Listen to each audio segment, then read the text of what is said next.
Sejam muito bem-vindos a mais um episódio do AlumiaCast.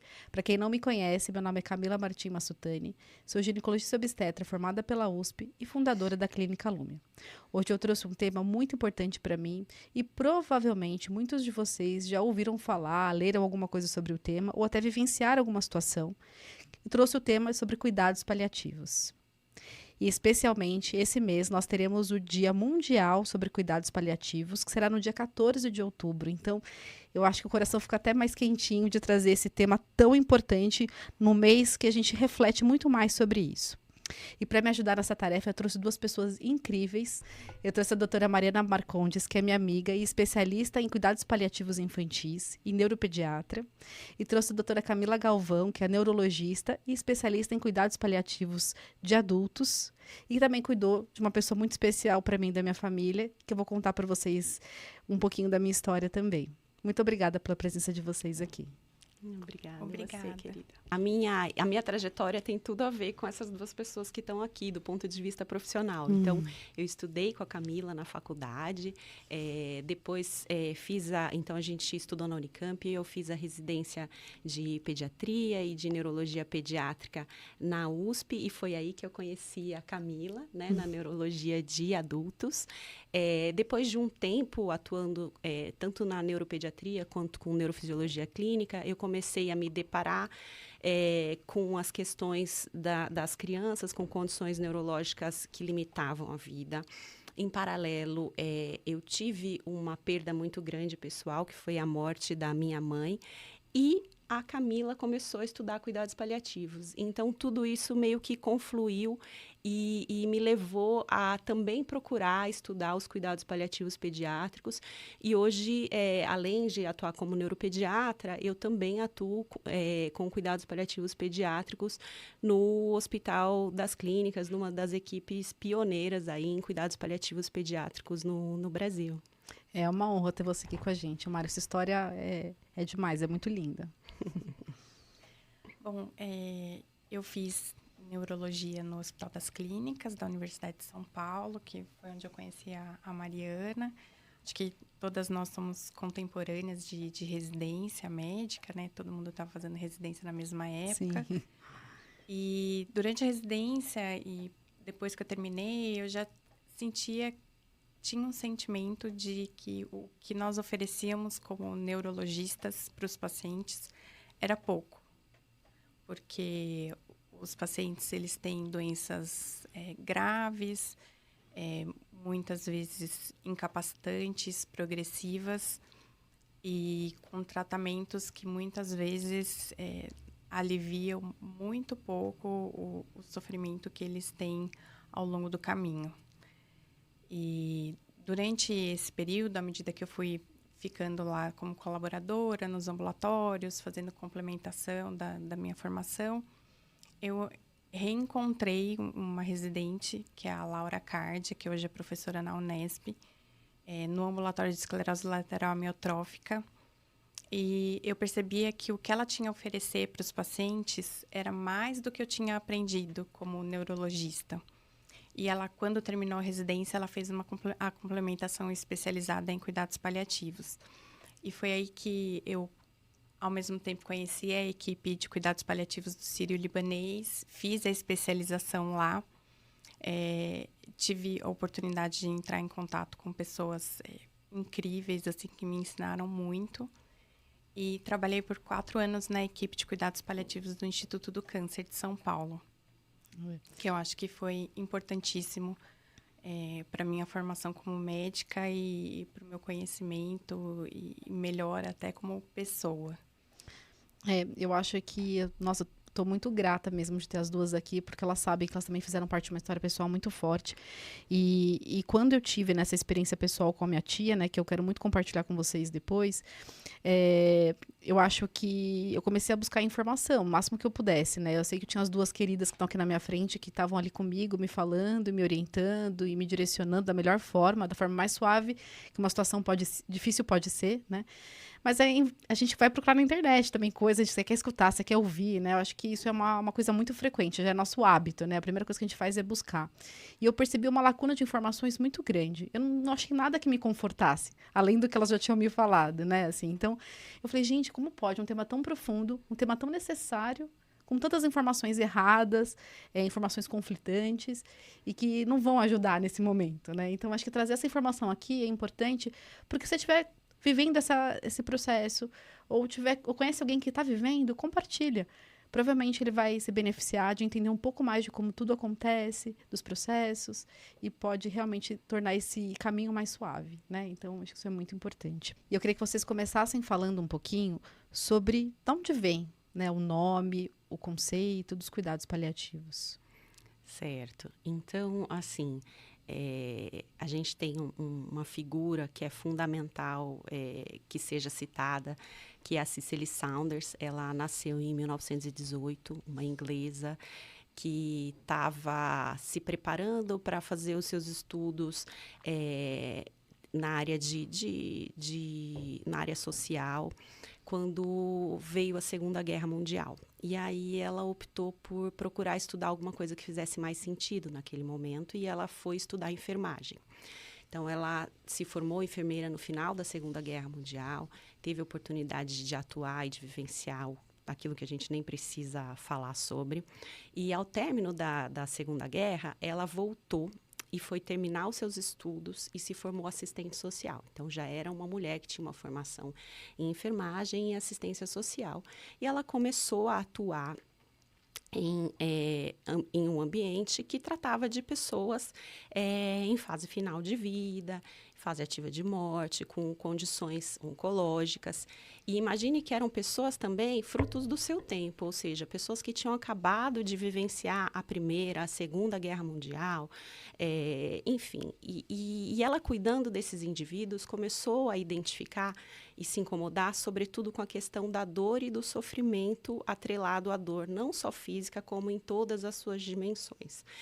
E aquilo foi a incomodando, e conversando com as pessoas ao seu redor, ela encontrou, na voz de um médico, até que a gente conhece pelas doenças do esôfago, um cirurgião, que disse para ela o seguinte: se você quer modificar o modo como as pessoas são cuidadas no sentido da dor, o ideal é que você estude medicina, porque no final das contas, são os médicos que abandonam os seus pacientes quando eles estão morrendo. E se você quiser ser ouvida pelos médicos, é importante que você se torne médica, né? Para mudar isso de dentro, vamos dizer que seria mais fácil ser aquela voz que sai de dentro do que uma voz de fora para conseguir essa modificação. Então, a Cicely, ela foi uma assistente social, uma enfermeira e uma médica que conseguiu enxergar com todos esses olhares, toda a complexidade do sofrimento humano mesmo, né? Nossa, que história, né? Muito forte. Já começou de uma forma muito forte a história toda, né? Bom, além dessa questão, eu acho que cuidados paliativos, ele tem a ideia de ser, no seu próprio conceito etimológico, né? O conceito da palavra, proteção, né? Então, palium traz a ideia de proteção, né? E quando a gente olha historicamente, né? Prospectivamente, não só na Inglaterra, a Cicely Saunders, mas a Elizabeth Kubler-Ross nos Estados Unidos, elas foram pioneiras em desenvolver e trazer os cuidados paliativos como um cuidado integral, né? Elas olhavam as necessidades do paciente além dos sintomas físicos, né? Ou além da própria doença que eles traziam em si, né? Então, o sofrimento psíquico, o sofrimento social, o contexto que esse paciente estava inserido, tudo isso tinha um papel no tratamento. E a partir daí, em 2002, veio o primeiro conceito, né, de cuidados paliativos da Organização Mundial de Saúde, que eles trazem os cuidados paliativos como uma abordagem, né? Então, a gente sempre fala, tem várias coisas que o cuidados paliativos não é, né? Então, não é não cuidar do paciente, não é deixar o paciente morrer sozinho, não é não instituir nenhum tratamento terapêutico para a própria doença, não é um diagnóstico, né? Então, eu tenho pavor quando as pessoas falam que esse paciente é paliativo, como se aquilo fosse um diagnóstico daquele paciente. Até estigmatizando um pouco, né, esse cenário, né? Exatamente, como se estigmatizasse o paciente que está recebendo esse tipo de cuidado. Então, cuidados paliativos é uma abordagem, né? É uma forma de cuidar do paciente. E até a própria Laura, a gente sempre conversa e ela fala assim que cuidados paliativos não é um olhar, né? É o olhar. É o olhar que todo médico deve dispensar para o seu paciente, né? Então, quando um paciente chega para ser cuidado, ele precisa ser olhado nas suas diversas dimensões. Então, aquela pessoa que tem uma história, que tem um psiquismo, que tem a sua vida social, que tem o seu trabalho, que tem a sua espiritualidade, e tudo isso deve ser olhado no processo de adoecimento. E não só pelo médico, né? Então, a equipe de cuidados paliativos, ela não é centrada só numa pessoa, né, que vai oferecer o cuidado, mas sim nos diversos profissionais. Então, a psicóloga, a enfermeira, assistente social, fisioterapeuta, fonoaudiólogo, nutricionista, para oferecer o melhor cuidado para aquele paciente. Tem até uma frase célebre, né, que a Cecily falava muito, né, Mari? Você quer falar um pouquinho dessa Sim, frase? que é sobre ainda há o que fazer. Né? Porque se a gente resgata essa questão histórica, e considerando o que a Camila trouxe, que é muito importante, a Cicely era uma pessoa muito especial. No sentido não só de formação, como de olhar. Então, ela conseguiu enxergar não só que a gente não estava dispensando um tratamento analgésico suficiente para cuidar da dor desses indivíduos, como também enxergar que o sofrimento ele estava muito para muito além do sofrimento físico. Então, justamente a ideia dela de dor total, que a dor, ela está para além do sintoma físico, mas ela é a dor espiritual, a dor psicológica, a dor social. Então, considerando esse conceito, foi justamente daí que surgiu a ideia de cuidado paliativo, de que não tem como você cuidar do sofrimento de alguém se você não enxergar todas essas questões.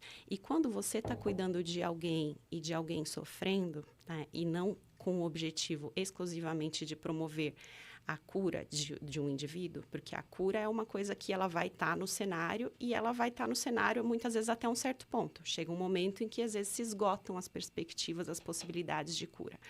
Mas o cuidado do sofrimento, ele é uma coisa que tem que ser constante, né? Então, para você fazer esse cuidado, realmente você precisa de muitos aliados, né? Então, de profissionais, de mais de um especialista médico e de mais de um especialista multiprofissional, porque é só assim que você vai conseguir fazer esse cuidado verdadeiro. E ter em mente que o sofrimento você cuida do começo, desde o momento do diagnóstico, até quando é o caso da pessoa morrer, então, até a morte, e inclusive depois, cuidando daqueles que estão enlutados. Né? Então, o cuidado paliativo completo, ele inclui todas essas etapas. Né? Acho que a Camila podia falar um pouco agora para a gente a diferença entre o paciente terminal e o paciente que está sob cuidados paliativos. Terminalidade é um processo, né? É um processo envolvido em grande parte das doenças. E, obviamente, que à medida que a pessoa se aproxima mais da terminalidade, de uma fase avançada da doença, os cuidados paliativos, eles ganham mais importância, enquanto os tratamentos relacionados à doença em si, eles vão perdendo eficácia e perdendo importância, né?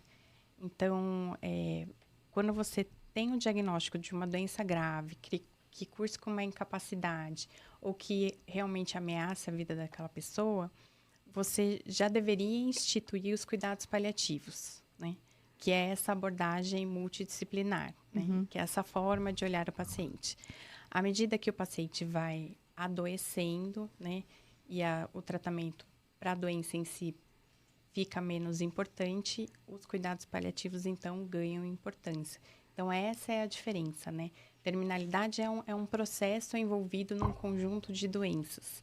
Não necessariamente é só neste momento que você institui, mas neste momento é fundamental. Que tenha o cuidado paliativo, né? Nesse momento da terminalidade, né? Isso, ele é mais fundamental, é mais importante, porque o tratamento para a doença, ele perdeu importância, né? Ele deixou de ser efetivo. Acho que o que a Camila tá trazendo para a gente é um conceito que a gente gosta muito dentro dos cuidados paliativos, que é o conceito de trajetória, né? Idealmente, todas as medidas terapêuticas deveriam ser pensadas considerando o indivíduo e a sua trajetória. Então, quando você pensa no momento do diagnóstico, no momento, esse diagnóstico ele pode ser feito, por exemplo, imagine um indivíduo saudável que tem um grande AVC no cérebro. Então, esse indivíduo ele tinha um nível de funcionalidade e, de repente, ele é acometido por uma coisa, por um acontecimento que diminui drasticamente a sua funcionalidade e o coloca em alto risco de vida naquele momento. Pode ser que ele morra, pode ser que ele sobreviva, possivelmente com sequelas, e pode ser que ele se recupere dessas sequelas totalmente ou parcialmente, né? Então, no momento em que você pensa em trajetória, o indivíduo, quando a gente pensa em um indivíduo adoecido, ou você pode ter um outro indivíduo que tem uma condição com evolução mais crônica, por exemplo, uma síndrome demencial, em que você vai tendo perdas mais paulatinas, um diagnóstico oncológico, em que a pessoa ela tem uma questão e aí ela vai tendo complicações dessa condição. Então, no momento, muitas vezes, do diagnóstico, então imagine o câncer, que é uma situação mais comum para as pessoas, muitas vezes pode ser que esse câncer tenha chances de ser curado. E o fato dele ter chances de ser curado não descarta o início do cuidado paliativo, pelo menos em intenção. Então, a intenção paliativa é aquela que todos os profissionais de saúde precisam dominar, que é imediatamente começar a identificar o que está trazendo sofrimento para aquele paciente e começar a cuidar disso. Uhum. E aí, em paralelo, você pode instituir as medidas com o objetivo de prolongar ou até mesmo curar aquele indivíduo quando for o caso. Aí pode ser que esse indivíduo seja curado e aí esse paciente ele vai receber alta dos cuidados paliativos. Ou pode ser que ele evolua com o aumento dos sintomas, da carga de sintomas, de dor e etc. E aí o médico próprio, o oncologista do paciente, talvez já não consiga dar conta, só com os conhecimentos que ele tem, de cuidar destes sintomas, né? Então, a intenção paliativa que precisa ser dominada por todos os profissionais. E aí, você vai entrando na esfera do cuidado paliativo especializado, que aí ele entra de maneira associada, muitas vezes, enquanto a pessoa está recebendo as medidas para prolongar a vida ou até mesmo para curar a doença quando for o caso. Só que, eventualmente, em alguns casos, você não vai conseguir curar e chega um momento em que você enxerga que você não tem mais perspectiva de cura. E aí, nesse momento, é o que a Camila traz, que é que você vai voltando os seus cuidados. Então, ao invés de procurar curar, você vai procurar controlar os sintomas para que essa pessoa fique confortável no máximo possível até que ela morra, né? Eu acho que isso é importante porque quando a gente fala de cuidados paliativos, não quer dizer que a pessoa não tem uma proposta terapêutica, né? Não são coisas dissociadas. A pessoa pode, então, de fato, ter um tratamento ainda proposto, eventualmente até uma chance de cura, mas naquele momento, a ideia dos cuidados paliativos, ela pode já estar acontecendo. E se eventualmente, né, acho que resumindo tudo isso, o paciente vai para uma situação mais grave, né, com uma proposta de cura muito menor, né, o paciente ausente, né? Ou ausente muitas vezes, né, ela merece, né, receber a formação dos cuidados paliativos de forma especializada, né, de pessoas que já dominem mais o assunto, para em associação com o médico do paciente terem um olhar mais cuidadoso e mais gentil nesse final, né. Eu acho que é E aí você está né? falando, né, de fase final da doença, então geralmente são os últimos 6 meses, quando a gente espera que o paciente tenha uns 6 meses de tempo de vida, baseado em uma série de parâmetros que a gente avalia. E aí a gente tem também a fase ativa de morte, que é quando é aquilo que também as pessoas chamam de terminalidade, que é quando o paciente realmente está morrendo. E para cada momento da trajetória, a gente tem um olhar específico, a gente tem técnicas específicas para poder cuidar do sofrimento em todos esses momentos. E quando a gente fala de cuidado paliativo pediátrico, Mária, você que já está falando, quer complementar um pouco? Porque eu acho que isso assusta as pessoas, né? Eu acho que a gente entende, acho que é sempre difícil, né? Mas a gente entende que algumas situações é uma situação inevitável, né? Agora, quando a gente fala de cuidados paliativos pediátricos, acho que a gente não associa, né, criança com esse sofrimento, né? Então, queria que você trouxesse um pouco sobre os conceitos, a abordagem dos cuidados paliativos pediátricos, onde ela se encaixa. Certo.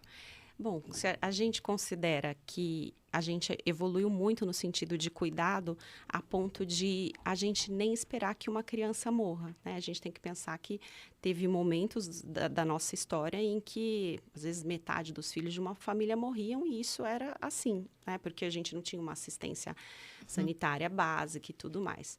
Então, a gente evoluiu tanto no cuidado das crianças, a ponto de isso, às vezes, não está muito no pensamento das pessoas. Mas o fato é que, anualmente, a gente estima que 40 mil crianças brasileiras precisem de cuidados paliativos. Por quê? Porque tem condições que podem limitar ou que limitam o seu tempo de vida efetivamente. Na pediatria, a gente tem algumas particularidades. Então, por exemplo, enquanto que às vezes nos adultos esse diagnóstico, isso vai ser um momento, um recorte da vida desse indivíduo, na pediatria, muitas vezes, isso pode ser toda a vida dessa criança, né? Quando começa muito precocemente, ou então essa criança teve alguns anos de vida livre dessa condição até que ela recebe esse diagnóstico. Então, essas são algumas particularidades. E quando a gente lida justamente com essa quebra de expectativa daquilo que é esperado para uma criança, a gente lida com questões de sofrimento mais ainda intensas, né? Então, no final das contas, eu acho que não é pela vontade de ninguém, mas as doenças pediátricas limitantes à vida, elas existem. E uma vez que elas existem, essas crianças e essas famílias precisam receber esse cuidado. Acho que o diagnóstico pode ser até, eventualmente, né, sinalizando que essa criança pode precisar dos cuidados paliativos, pode ter um diagnóstico até intraútero, muitas vezes, né? Tá, com certeza. Então, assim, o cuidado paliativo na pediatria, ele pode começar, inclusive, no período perinatal. Então, no momento em que o ultrassonografista ele faz um diagnóstico de que aquele bebezinho que está lá dentro do útero tem uma condição que pode limitar o seu tempo de vida, ou então até certamente vai levá-lo à morte, dependendo da complexidade daquilo que é diagnosticado, essa mãe e esse pai e essa família, né, ou esses pais, mães, enfim, eles já têm indicação de começarem a ser cuidados. Então, o interessante é que desde o ultrassonografista até o obstetra já tenham este olhar, e a gente já tem serviços que trabalham com o acolhimento dessa família já dentro de uma equipe de cuidados paliativos. Então, considerando, primeiro, entendendo com os especialistas, por exemplo, geralmente intraútero são malformações, né? As causas mais comuns. Então, entendendo com os especialistas pediátricos da área, quais são as perspectivas de evolução daquela condição. Então, o que é o mais provável que aconteça num bebezinho com aquela condição? Ele tem chances de morrer intraútero? Ele tem chances de morrer no momento do parto? Ele provavelmente tem chances de sobreviver, mas vai ter um tempo de vida menor? Então, considerando todas essas possibilidades, você vai conversar com essa família e vai alinhar como é que você vai receber essa criança, desde a sala de parto até os cuidados que vão ser oferecidos. Você vai conversando ao longo do caminho aquilo que pode vir a seguir e ajudando a família a tomar as decisões importantes sobre isso. Então, com certeza, o cuidado paliativo pediátrico, ele pode começar muitas vezes intraútero, né? Perfeito, acho que deu para entender bem, né? E eu queria que a Camila falasse um pouquinho para a gente sobre os adultos, na verdade, com exemplos, né? Situações que a gente vivencia mais, né? Esse tipo de abordagem, o cuidado paliativo, propriamente dito, né? Dessa questão mais especializada mesmo, né? Eu acredito que, como especialista, hoje a gente lida com as questões mais difíceis, né? Então, a comunicação mais difíceis, os sintomas mais difíceis de tratar, mais refratários, porque ainda tem uma quantidade de profissionais que não atende toda a demanda, né? Que é quase uma demanda reprimida, assim. Se a gente pensar, as doenças cardiovasculares são a primeira causa de mortalidade, seguidas das doenças oncológicas, que são doenças que são graves e que, se não têm uma mortalidade rápida, cursam com uma progressão e eventos de mortalidade. Então, que precisariam de uma equipe de cuidados paliativos. Então, muitas vezes a equipe ela só está presente nesses momentos mais críticos, né? Ou mais o ideal é que tivesse um acompanhamento mais precoce. Para os adultos, a gente, em geral, olha assim, 2 grupos de doenças mais claramente. É uma divisão teórica, né? Então, que seriam as doenças oncológicas, que a maior parte delas tem um curso evolutivo e de história natural mais claro, e as disfunções orgânicas, né, que são as múltiplas disfunções orgânicas, que têm um curso menos previsível, mas que também merecem a atenção e o cuidado, né? Quando a gente fala de disfunções orgânicas, a gente vai pensar, por exemplo, em insuficiência cardíaca, né? Recentemente a gente viu o Faustão que fez um transplante cardíaco por causa de insuficiência cardíaca. Mas a grande parte dos pacientes que têm insuficiência cardíaca de causa isquêmica, eles não vão ter não vão ser candidatos a transplante cardíaco. Então, eles vão falecer em decorrência da incapacidade progressiva e da refratariedade ao tratamento clínico dessa condição.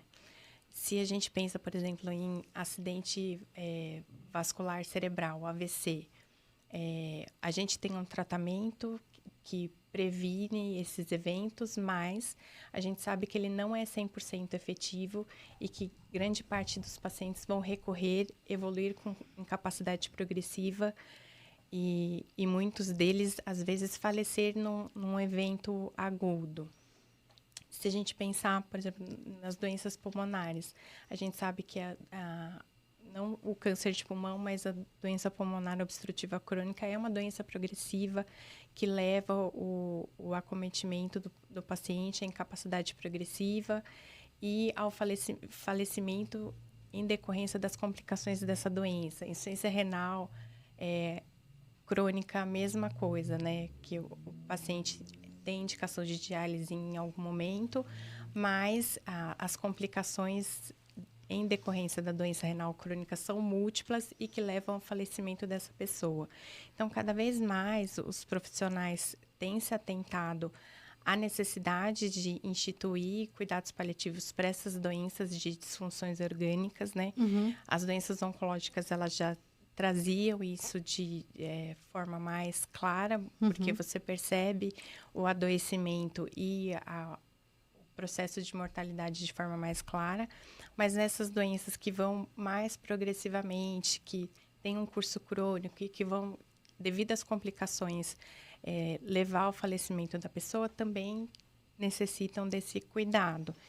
E a partir do momento que a gente estabelece esse cuidado, a gente consegue definir quais são as prioridades nas fases mais avançadas da doença e o que vai fazer sentido ou não para aquelas pessoas, né? Não só o paciente, mas para aquelas pessoas envolvidas no cuidado, ali o núcleo social, o que vai fazer sentido no cuidado naquele determinado momento.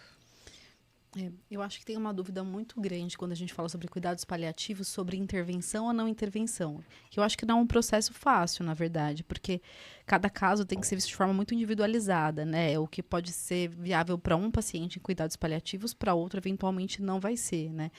Mas eu acho que o que deixa as pessoas muito em dúvida, daí, quando fala sobre cuidados paliativos, é sobre quais são os limites da intervenção, que eu acho que deve ser um assunto muito difícil, muitas vezes, né? Mas para esclarecer para as pessoas que não é ficar só olhando para o paciente, né, do ponto de vista socioemocional, né? Eu acho que os cuidados paliativos, eles têm uma abordagem muito específica em relação a, além da parte de sentimentos, de espiritualidade e dessa abordagem multidisciplinar, mas em relação ao paciente, em relação ao sofrimento, em relação à dor, em relação a alguma situação que eventualmente a paciente vai precisar, de repente, ter uma sondagem, né, de alívio, né? Eu queria que vocês falassem um pouco sobre os limites da intervenção nesse sentido do paciente com cuidados paliativos, sabe? Uhum. O que vocês acham? O cuidado, né, de intervenção, ele pode ser conversado, né? E até eu cuidei de uma senhora que tinha uma atrofia de múltiplos sistemas, que era mãe de uma médica. E ela recebeu todos os cuidados em casa.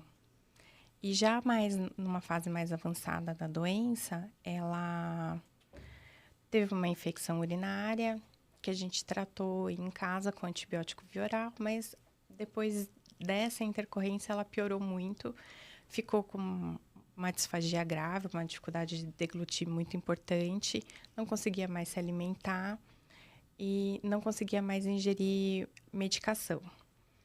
E naquele momento, a gente conversou, assim, o que a paciente queria que, nesse momento, fosse só feitas medidas para conforto para ela e que não fosse feita mais nenhuma intervenção terapêutica, curativa e invasiva. Ou seja, passar acesso, sonda nasointeral, sonda vesical. Então, nesse momento, a gente resolveu que não ia mais coletar exame, que a gente não ia mais dar nenhum antibiótico porque ela não conseguia ingerir mais e que a gente ia fazer o que tinha de medida disponível sem fazer nada invasivo. Ela não queria nem que fosse passado acesso venoso, hipodermóclise e nada.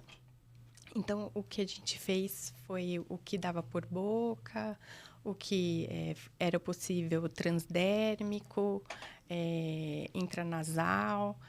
E aí, em poucos dias, ela faleceu. E a gente já tinha essa perspectiva, né? Quando a gente conversou com a filha, de que provavelmente em poucos dias ela acabaria falecendo em decorrência da recidiva do quadro infeccioso. Então, isso já estava muito claro para a família, né? E para essa paciente. E ela já tinha conversado isso muito tempo antes de ter chegado naquele ponto mais grave. Então, a gente só respeitou os desejos dela e tentou ir fazendo as coisas o máximo possível para que ela não sofresse tanto. Ainda que a gente sabe que nesse momento é impossível não ter um sofrimento. Né? Mesmo porque a gente não passou nenhum acesso venoso para medicar, exatamente do jeito que ela queria. Né? Então, as intervenções já estavam conversadas, já estavam discutidas. Né? Então, nesse momento foi muito mais fácil. Quando isso não foi conversado, não foi discutido com a família, a gente tem que tentar entender o que a família, o que aquelas pessoas entendem daquele contexto, se faz sentido, a partir do que eles pensaram, fazer um tratamento com intervenção terapêutica mesmo, às vezes para tratar uma infecção, para tratar qualquer intercorrência mais aguda, que normalmente é infecciosa mesmo, né? Nesses quadros de fim de vida. E o que vai fazer sentido? Será que passar uma sonda nasointeral para alimentar, né? Será que a família consegue lidar com o fato de que aquela pessoa, nos últimos dias de vida, não vai ser alimentada? Porque a gente sabe que não tem um benefício de fazer isso. Mas alimentação tem uma questão emocional muito forte para as pessoas, né? Então, muitas vezes não alimentar é muito difícil para a família olhar e não alimentar a pessoa. E ali você não está só cuidando da pessoa, né? Você está cuidando dos familiares também, né? Se a pessoa não deixou nada muito claro, muito objetivo para a família, olha, eu não quero essa intervenção, a família não vai conseguir, né? Tem família que não consegue não fazer isso. Então, é um jeito da gente instituir o cuidado. A gente sabe que é uma medida invasiva. Muitas vezes, passar um acesso venoso mais profundo para poder medicar aquele paciente é uma intervenção que a família pede que seja feita, né? Nem sempre a hipodermóclise, que é o acesso que a gente faz normalmente para esses pacientes em cuidados paliativos, funciona tão bem. Só para esclarecer, só explica para eles o que é hipodermóclise, porque as hipodermóclise é um acesso que a gente põe subcutâneo, embaixo da pele, e que muitas vezes para os pacientes em final de vida a gente usa para poder medicar, né? Muitas vezes, algumas medicações a gente não consegue fazer por hipodermóclise. Então, a gente precisaria de um acesso venoso. Alguns pacientes não têm um acesso venoso periférico numa fase mais avançada de grande parte das doenças. Às vezes, ele precisa de um acesso venoso profundo. Então, todas essas coisas, a gente tem que discutir o risco que tem aquela intervenção para a família, o que eles encaram, né, que seja aquele momento, e o que fazia sentido para aquela pessoa, né? É muito individualizado, né? Então, naquela fase, naquele momento, para aquele contexto social, o que vai fazer sentido ou não? Queria trazer um pouco para a parte pediátrica, né? Porque eu acho que a Camila falou de alguns conceitos importantes. Então, o primeiro ponto é sobre a autonomia do indivíduo. A gente, como profissional de saúde, sempre vai buscar respeitar a autonomia do indivíduo. E no momento em que o indivíduo consegue comunicar as suas vontades e os seus valores, é interessante você começar a conversar com ele sobre como ele deseja ser cuidado nos momentos em que ele não puder mais se comunicar, nos momentos em que a doença estiver progredindo. Quando, de repente, é um evento mais agudo ou não houve oportunidade de conversar com esse indivíduo nessa fase, você tenta resgatar a biografia, que é o que a Camila colocou. Quem era aquele indivíduo para aquela família? O que parece fazer mais sentido para aquele indivíduo? Então, aí você tenta planejar os seus cuidados baseados nesse resgate da biografia. Agora, quando você pensa numa criança, então como é que você faz para respeitar a autonomia de uma criança? Então, a gente sabe que do ponto de vista legal, os pais, eles têm a palavra final na definição dos cuidados da criança, desde que eles estejam respeitando os princípios constitucionais e definidos pelo Estatuto da Criança e do Adolescente, que visam o respeito à vida, à saúde e à dignidade daquela criança. Ou seja, a família tem que estar. Aquilo que a família está desejando para aquela criança tem que fazer sentido na trajetória da doença, então no momento da doença em que a criança está. Então, se ela está no começo, no diagnóstico, onde você vislumbra a possibilidade de anos de vida, ou se essa criança ela já está numa fase da doença em que você vislumbra meses, dias, horas ou semanas de vida. Então, as decisões dependem da fase da doença em que a criança está. A gente sempre vai buscar entender ouvir a voz da criança. Então, quando for um adolescente, uma criança menor que consiga se comunicar por meio da linguagem, já esteja estabelecida a sua fala, a gente sempre vai incluir a voz da criança nesse processo, dependendo da maturidade em que essa criança esteja. Então, a gente tem que alinhar essa conversa.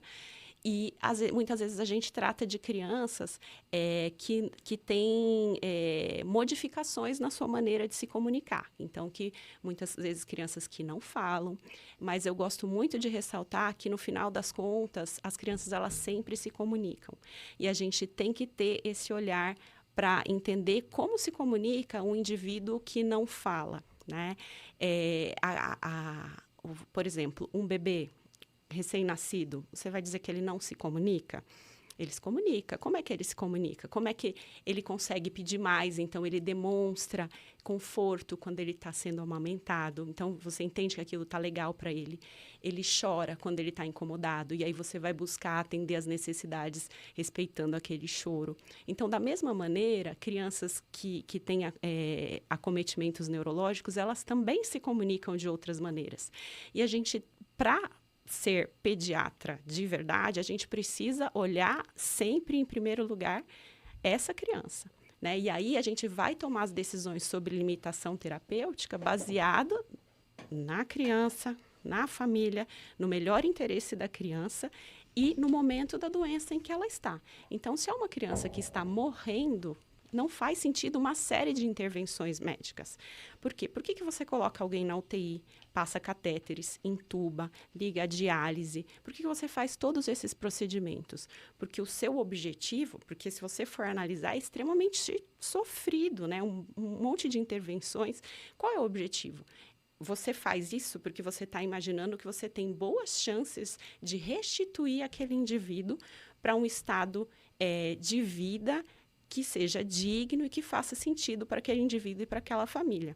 Então, toda a atuação do cuidado paliativo na ajuda de entender o que faz sentido para aquela pessoa naquele momento da trajetória da doença dele é justamente sobre isso, né? Então, resgatar a autonomia, resgatar o que é importante para aquela criança, para aquela família e naquele momento em que eles se encontram, evitando medidas fúteis que, inclusive, são proscritas, né? O médico ele não deve instituir um tratamento se ele enxerga que aquele tratamento é fútil, ou seja, que não tem chance de dar certo. Então, você não deve entubar uma pessoa que está morrendo de verdade.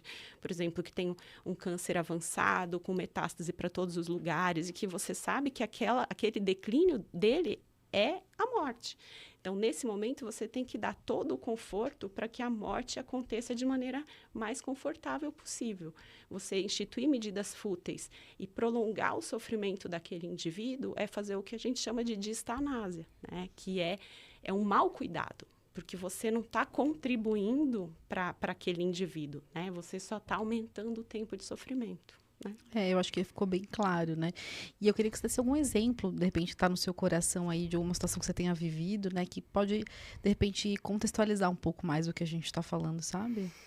Bom, por exemplo, teve um caso recente de uma criança que era um adolescente.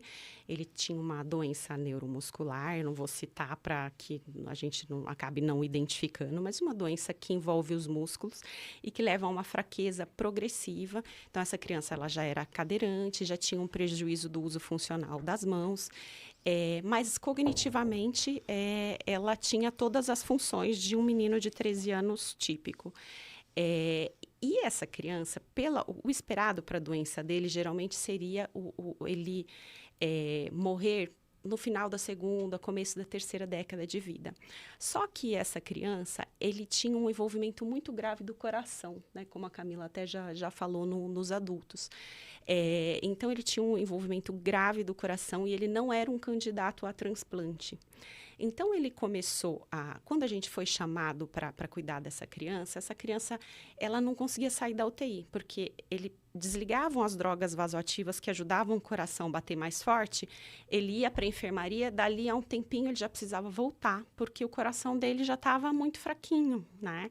E aí, quando a gente entrou nesse caso, e muito pelo esforço de uma enfermeira da nossa equipe, que é muito, assim, porreta mesmo, né? Ela conseguiu reunir todas as especialidades relevantes para o cuidado dessa criança, e a gente enxergou, em primeiro lugar, quando a gente conseguiu comunicar de maneira clara o que estava acontecendo, porque muitas vezes as pessoas pensam assim, minha doença não tem cura, mas se eu receber determinado quimioterápico ou determinado tratamento, eu posso ir vivendo indefinidamente, entendeu? Vou morrer bem tarde. às vezes as pessoas não entendem que não é assim. Tem algumas condições em que você não consegue prolongar ilimitadamente a vida da pessoa. Tem algumas condições em que você espera que realmente essa pessoa vá morrer, e inclusive logo. E era o caso dessa criança. Então, no momento em que a gente chegou, a gente entendeu o que eles sabiam do diagnóstico. A gente conversou com as equipes, com a neurologia. Muito embora eu seja neurologista, a gente sempre respeita muito as equipes que estão trabalhando. Então, como eu estava nesse caso como médica paliativa, então a gente ouviu a neurologia, que não tinha mais nenhum tratamento do ponto de vista neurológico que fosse capaz de prolongar a vida. A gente ouviu a cardiologia e entendeu que essa criança não era candidata à cirurgia cardíaca, mas que havia uma possibilidade dele receber uma medicação endovenosa que tinha uma meia-vida de ação maior, que melhoraria um pouco a função cardíaca dele, a ponto dele conseguir ir para casa. Essa criança queria assistir o jogo do time dele, essa criança tinha desejos que ficar ali dentro de uma UTI enfermaria ele não ia conseguir resolver. Então, graças então à ação dessa enfermeira e de toda a equipe, a gente conseguiu esse medicamento que nem estava assim de fácil acesso no SUS, mas ele recebeu esse medicamento, ele conseguiu ir para casa, e depois a gente teve notícia de que ele morreu, mas da maneira que ele e a mãe dele entendiam que seria o melhor para ele, né? Que é justamente na casa dele, assistindo o jogo do time dele, né? Com prescrição para cuidado dos sintomas que ele viria a ter, com indicação de voltar ao hospital caso eles não conseguissem manejar esses sintomas em casa, porque o nosso objetivo é cuidar para que esse processo seja o menos sofrido possível, né? Então, mas ele acabou tendo uma intercorrência mais aguda e ele morreu em casa mesmo, mas depois de ter feito coisas importantes para ele. Então, esse é um exemplo que envolve, vamos dizer, essa fase mais final, né, das doenças. É um tema muito, muito denso, com muitas facetas, eu acho, e muitas variáveis, né, a depender do caso, né, mas eu acho que trazer isso é importante porque, às vezes, eu acho que esse conceito, né, de tratamentos que são fúteis, né, de que não vão ajudar, muito pelo contrário, vão limitar ou vão restringir naquele paciente um ambiente hospitalar que muitas vezes acaba sendo hostil, dependendo da fase que ele está, né? E esse entendimento, às vezes, não é fácil, porque a família também precisa conseguir gerenciar isso, né? Se a família não consegue lidar com essa situação, muitas vezes esse paciente vai ter que ficar mesmo no ambiente hospitalar, né? Porque isso envolve, como a gente estava falando um pouco do começo, é um tratamento multidisciplinar e que envolve a família como uma grande parceira, né? Porque se aquela família não consegue também trazer esse paciente para casa e lidar com a fase final da vida em casa, às vezes é um paciente que vai ter que ficar no hospital. Mas como vai ser essa abordagem no hospital? Como vai ser esse cuidado no hospital? Como que a gente vai olhar? O que a gente vai fazer de intervenção? Então, eu acho que definir esses limites, né, é muito sábio, né? E volta um pouco naquele conceito que a gente estava falando, né, do começo, quando a gente não estava nem gravando ainda, né, das comunidades. Eu queria que a Camila falasse um pouco disso, né, do resgate aos nossos primórdios, né, de quando a gente começou. Eu acho que essa questão é bem interessante, assim, que a Mari trouxe, né, do menino falecer em casa. E com o avanço tecnológico, se a gente pensar no começo do século XX, né, a gente não tinha UTI, não tinha grandes centros cirúrgicos, né? Então, o cuidado médico era diferente, né? A perspectiva da pessoa ter uma doença e falecer em casa era mais comum, né? Hoje em dia, é como se as pessoas tivessem parado de pensar sobre a própria finitude, né? Sobre o que é o adoecimento, o envelhecimento e o caminho que todos nós vamos fazer um dia, né? Independentemente da causa que isso tenha. Então, as pessoas desaprenderam a morrer, né? É quase como se fosse um desconhecimento do que é a morte mesmo, do que é a finitude. Então, as pessoas não morrem mais em casa, né? Não que morrer em casa seja, assim, um paraíso, né? Tem todas as considerações que a gente pode fazer sobre cuidar de uma pessoa que está morrendo em casa, as dificuldades da família, dificuldades de ter uma equipe que vá em casa para oferecer um cuidado, né? Mas com essa questão de que as pessoas do cuidado paliativo, né? Até esse ano o tema são as comunidades compassivas, né? Então, o que seriam as comunidades compassivas? São comunidades, pessoas, né, que moram próximo, que fazem parte de um mesmo ambiente social e que se juntam para oferecer um melhor cuidado para aquela pessoa que adoeceu e que está num processo de adoecimento. Então, as pessoas voltaram a se integrar socialmente para poder oferecer um cuidado para aquela pessoa, que era muito o que acontecia antes, né? As pessoas adoeciam, as pessoas da própria família se organizavam, se estruturavam para poder oferecer os cuidados finais, e havia todo um processo de espera, né? As pessoas viam como a pessoa ia ficando mais desconfortável, não tinha uma medicação, não tinha as possibilidades terapêuticas que a gente tem hoje de poder cuidar da pessoa em casa, oferecer uma medicação para aliviar aquele sintoma ou aquela imagem ruim da pessoa agonizando, né? Hoje a gente consegue fazer isso de forma melhor em muitas situações, mas nem sempre acontece. Então, as pessoas se organizam para que aquilo aconteça. E tem todo um contexto social que favorece, né? Então, as pessoas lidam com aquilo com mais naturalidade, né? Porque a morte é um processo, né? É um processo natural e que todos nós vamos passar em algum momento. Algumas ONGs, eu acho que tem uma ONG no Rio de Janeiro que saiu no jornal recentemente, que tem esse trabalho, né, que atua nas comunidades mais pobres, né, nos morros do Rio de Janeiro, e que tem esse intuito de oferecer um cuidado para essas pessoas mais humildes a partir da própria comunidade ali daquele local, para fazer com que os últimos dias de vida daquela pessoa que esteve ali uma vida inteira seja melhor, né? Mas eu acho que você falou é muito interessante, porque eu acho que quando a gente tem uma pessoa que é próxima da família, né, e que consegue dar esse suporte junto, é muito interessante, porque tem um olhar de amor, né, pelo relacionamento que essa pessoa teve ao longo da vida, né? Então você sente um conforto, né, daquele familiar que está mais próximo, mas que não está na casa do paciente, né? Ou, de repente, daquele amigo mais próximo que frequentava a casa e sabe todo o significado daquela pessoa, no caso de um adulto, né? Ou mesmo de uma criança. Então, eu acho que essa comunidade compassiva, né? Eu acho que ela traz realmente esse olhar de mais afeto, de carinho, que os profissionais vão ter. Mas coisas que só uma história podem construir, muitas vezes, né? Eu acho que eu entendo um pouco disso também. Assim. Eu acho que é até uma questão de solidariedade, né? E Sim. compaixão, assim.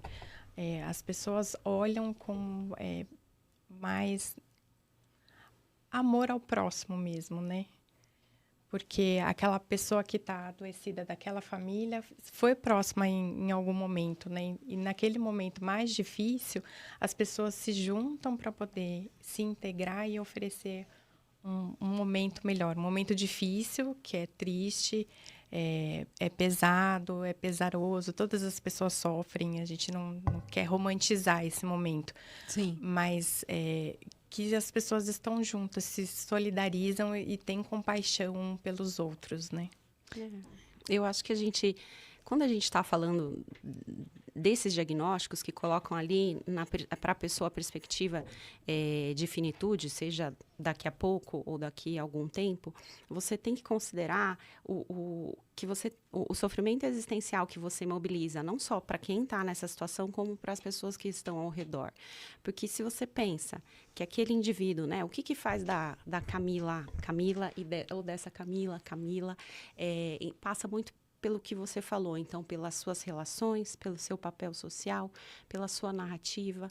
Quando você enfrenta um diagnóstico desse, ou no seu filho, ou em você mesmo, ou num parente seu, muitas coisas podem mudar no seu mundo. Então, a maneira que você se enxerga. Então, imagine uma mãe que se vê como...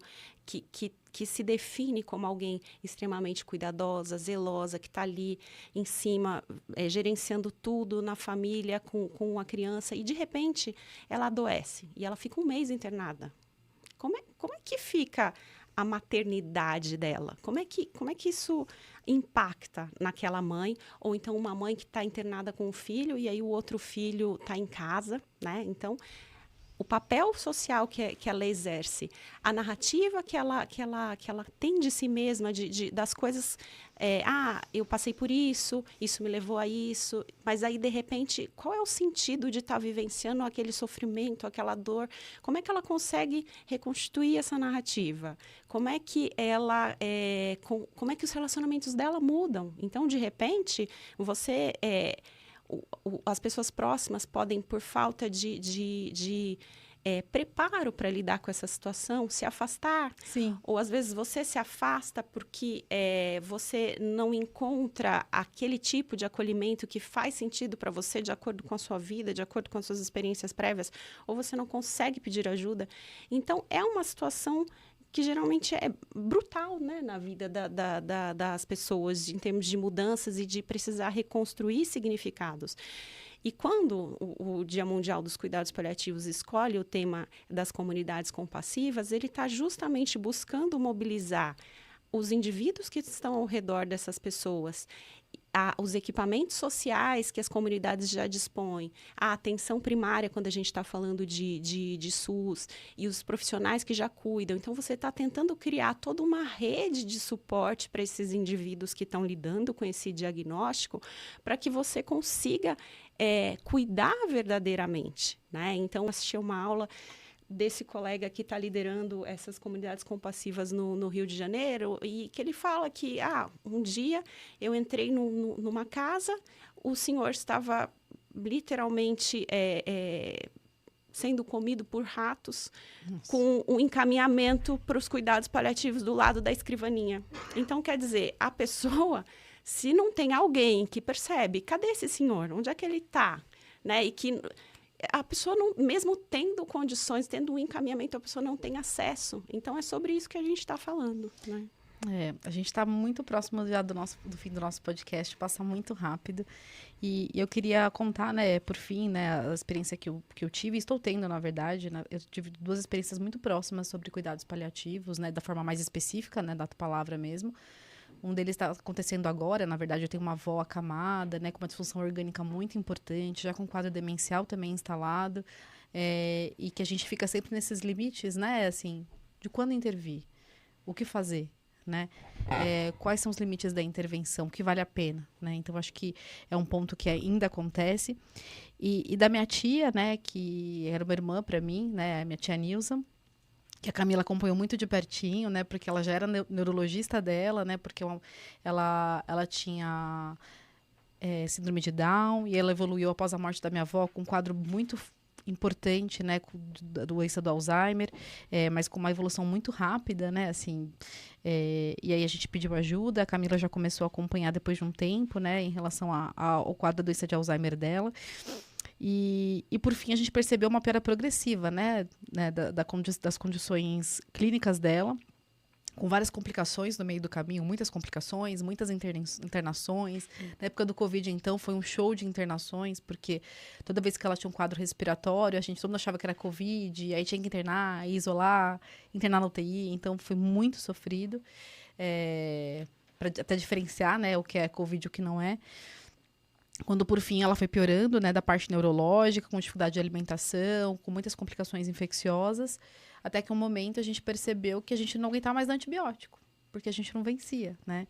Foi quando a Camila chegou pra gente, né, e falou: então, deixa eu falar pra vocês, eu acho que a gente tem que repensar, né, sobre a questão do antibiótico. Porque mesmo eu sendo médica, né, eu acho que no meu ato de sempre tentar buscar cura e cuidado, né, eu não conseguia achar esse limite. E aí, conversando com a Mari, com os amigos próximos, né, sobre os limites disso, eu lembro que alguém me falou, né, a Camila também provavelmente me falou também na época, a gente fica meio confuso nesse momento, né, porque são muitas informações junto com a questão emocional, que é muito forte, mas o que vai trazer de benefício esse tratamento? É uma coisa para você refletir. Se a gente tratar essa infecção dela agora, atual, né, de um quadro respiratório, ela vai voltar a comer? Ela vai voltar a andar? Ela vai voltar a falar?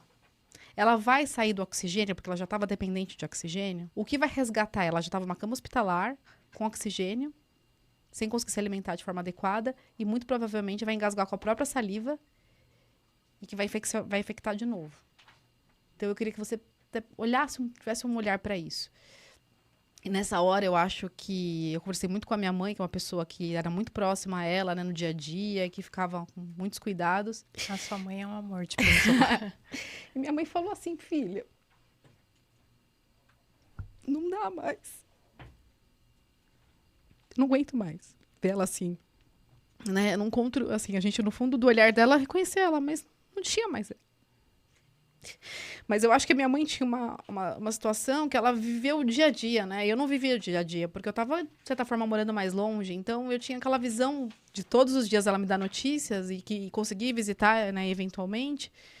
E muito amor do que tudo que a gente já tinha vivido, mas eu não estava no dia a dia ali. Então, minha mãe estava no dia a dia, vendo todos os dias ela sofrer, todos os dias ela engasgar, todos os dias vendo ela passando mal, todos os dias, e só piorando, com intervenção, assim, da medida do que a gente conseguia fazer e piorando. Fazia uma intervenção, mas ela voltava pior, né? Então, porque já não tinha mais saída. Até que um momento ela falou assim, eu quero ela perto de mim.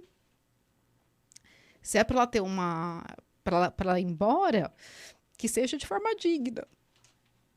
Eu não quero pessoas desconhecidas manipulando o que ela não gostava, eu não quero pessoas desconhecidas mexendo nela, eu não quero pessoas, né, intervindo, eu quero uma morte digna.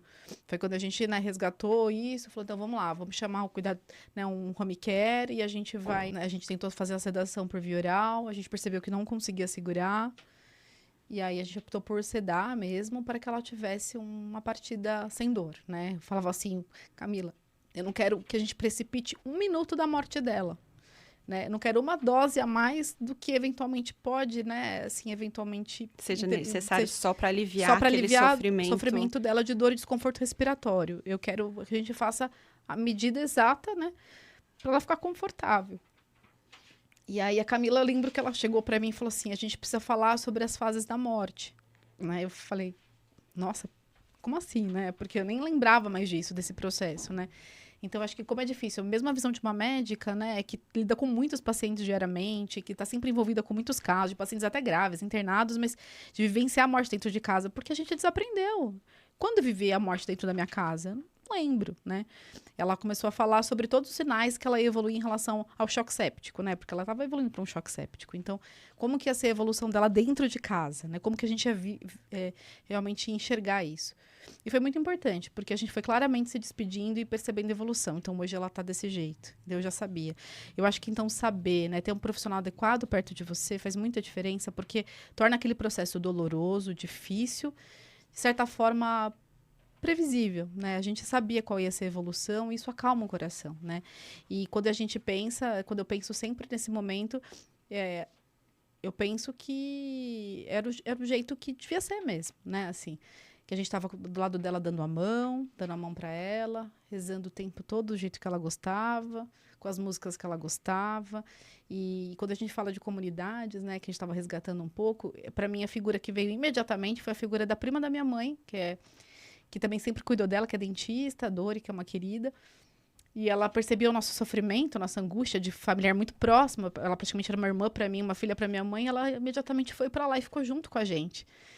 Então, na hora que a gente estava cansada, ela mandava a gente descansar, porque ela ia segurar um pouco a mão dela e ela ficar junto, pra gente poder descansar um pouco a cabeça, comer. Ela falou, tô aqui com ela. E a gente sabia que ia ser o mesmo olhar de amor, o mesmo olhar de respeito, o mesmo olhar do que ela tinha vivido, né? E na hora que a gente percebeu que, de fato, ela estava partindo, né? A gente chamou todas as pessoas mais próximas, né? E a minha irmã, que não estava naquele momento lá, mas que era muito pegada com ela. E ela partiu de mãos dadas com a minha irmã, que era a pessoa com mais vínculo com ela. Eu acho que é um assunto muito diferente aqui no podcast, um assunto muito mais pesado, um assunto muito mais denso, um assunto muito mais triste, né? Mas é um assunto necessário. Só vai entender que é necessário quem passar pela situação, né? E que a gente tenha na busca de dignidade mesmo, né? E de honestidade no processo dessa fase mais difícil da vida, né? Uma fase mais terminal ou, eventualmente, no enfrentamento de uma doença sem proposta de cura, né? Eu acho que é isso, né? E que a gente nunca sabe quem vai passar. Então, eu acho que se você quem está escutando a gente estiver passando por isso, de fato, sinta confortado, né? De saber que tem pessoas que podem te dar esse acolhimento, de tentar buscar o conforto de pessoas mais próximas que podem te ajudar. Eventualmente, essa ajuda pode ser necessária e muito bem-vinda, né? Porque a gente tem nossos núcleos pequenos, né? Nosso dia a dia com as portas fechadas e que a gente pode encontrar no vizinho do lado, às vezes, um conforto que é necessário. E eu acho que... E pode mudar o curso dessa experiência da fase final, né? Então... eu acho que isso é muito importante. E eu queria agradecer demais vocês por todo o acompanhamento da minha tia, né, da minha família nesse momento que foi tão difícil, né? Sempre eu vou agradecer 1000 vezes, a Camila sabe, né, assim, de quanto a gente estava lá, como foi o processo, como foi sofrido, mas como foi acolhedor também de saber, né, que estava tudo bem. E eu queria que vocês falassem alguma coisa que vocês queiram deixar de recado para as pessoas que estão escutando a gente. Acho que eu queria finalizar com 2 coisas. Lembrar de todas essas coisas, trouxe todas essas emoções. E até em algum momento a Camila chegou a mencionar que sente como isso é pesado e como isso é triste. E é porque a gente está falando de amor, né? Quando a gente fala dos vínculos que a gente estabelece e a gente fala de amor, então perder essa pessoa, né, a vida dessa pessoa, mas não essa pessoa, porque essa pessoa ela vai estar sempre dentro da gente, constituindo o que a gente é, né, mas quando você perde alguém querido, é inevitável que você sofra. Eu gosto de me lembrar no meu dia a dia que o que me motiva a continuar trabalhando é sempre enxergar e vivenciar tantas histórias lindas de amor, né? Por trás de todo o sofrimento que a gente cuida, tá um amor muito grande. Às vezes, claro, tem as ambiguidades, tem os conflitos, mas no final das contas, se há o sofrimento, há amor. E o sofrimento, ele pode ser uma das coisas absurdas com as quais a gente inevitavelmente tropeça na vida, né? O absurdo, ele tá por aí, uma hora a gente encontra, uma hora ele entra na nossa vida por meio, às vezes, do sofrimento das pessoas que a gente mais ama ou até do nosso próprio sofrimento. Mas eu acho que o maior absurdo, além da dor e do sofrimento, é esse sofrimento não ser cuidado. Então, eu acho que cada um que está ouvindo aqui pode desde procurar cuidar dos seus, né, e do sofrimento, do seu próprio sofrimento, do sofrimento dos outros, pedir ajuda, contar com a ajuda do seu médico de confiança e do profissional que cuida de você, fisioterapeuta, fono, psicólogo, enfim, alguém, figura religiosa, né? Então, um padre, um pastor, enfim, lembrar de acionar essas pessoas e porque é por aí, né? Quando o sofrimento é cuidado, ele pelo menos perde em parte a sua dimensão absurda e difícil de digerir, né? Com certeza. Eu acho que os cuidados paliativos são essenciais, assim, né? Como eu falei antes, eles são o olhar que a gente deve desprender, né, como médico para o paciente. E não só olhar como médico, né, mas como pessoa, né? A gente se envolve nas histórias, nas famílias, a gente tem o nosso sofrimento também naquele contexto, né? Você é uma pessoa que está olhando aquele contexto de sofrimento e muitas vezes o que a gente tem para oferecer é o acolhimento. E o acolhimento transforma a dimensão do sofrimento mesmo, né? E faz com que aquilo seja mais tolerável, as pessoas ressignificam várias coisas nesses momentos, várias questões pessoais e existenciais. Então, procurar cuidados paliativos é uma oportunidade de ressignificar o próprio sofrimento. Com certeza. Gente, muito obrigada. Passou muito rápido. A gente até estourou o nosso tempo, porque é um assunto que realmente emociona demais e pode trazer coisas muito profundas, né? Hoje, essa semana faz 1 ano de falecimento da minha tia, né? Então, faz 1 ano que a gente viveu essa experiência toda, né? Eu falo que eu vejo muitas crianças chegando, né? Pessoas nascendo, mas poucas vezes eu vejo pessoas do meu lado, de tão perto, partindo aos poucos, né? Então, isso resignifica muitas coisas para a gente também, né? Então, por isso, eu quis trazer esse assunto, né? Para poder realmente relembrar tudo isso e orientar as pessoas que estão assistindo para buscar ajuda, para buscar informação. Se você acha que tem algum tratamento, né, de fato, que está sendo, talvez, fútil, né, exagerado, está prolongando o sofrimento, peça ajuda, procure ajuda especializada, de pessoas sérias, para te ajudar, né, para transformar esse momento de mais acolhimento e menos sofrimento, né. Obrigada, muito obrigada pela presença de vocês aqui. Obrigada pela oportunidade. Eu acho que é muito especial poder colocar esse tema nesse Dia Mundial, né, sobre cuidados paliativos. Então, acho que esse tema veio de forma muito propícia nessa data.